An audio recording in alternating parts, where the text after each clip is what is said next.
L'expiation substitutive fait référence à la mort de Jésus-Christ à la place des pécheurs. Les Écritures enseignent que tous les hommes sont pécheurs. Romains 3, 9, 18. La peine pour nos péchés est la mort.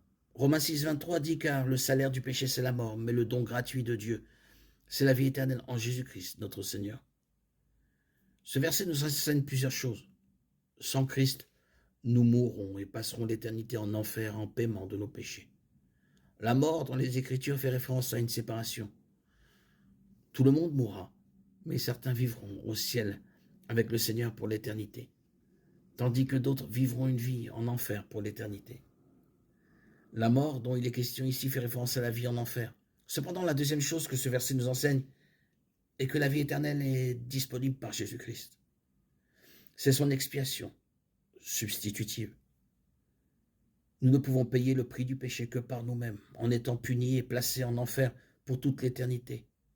Mais le Fils de Dieu, Jésus-Christ, est venu sur terre pour payer le prix de nos péchés, parce qu'il a fait cela pour nous. Nous avons maintenant l'opportunité non seulement d'avoir nos péchés pardonnés, mais de passer l'éternité avec lui. Pour ce faire, nous devons placer notre foi dans ce que Christ a fait sur la croix. Nous ne pouvons pas nous sauver nous-mêmes. Nous avons besoin d'un substitut pour prendre notre place. La mort de Jésus-Christ est l'expiation substitutive. Jésus-Christ est mort à notre place lorsqu'il a été crucifié sur la croix.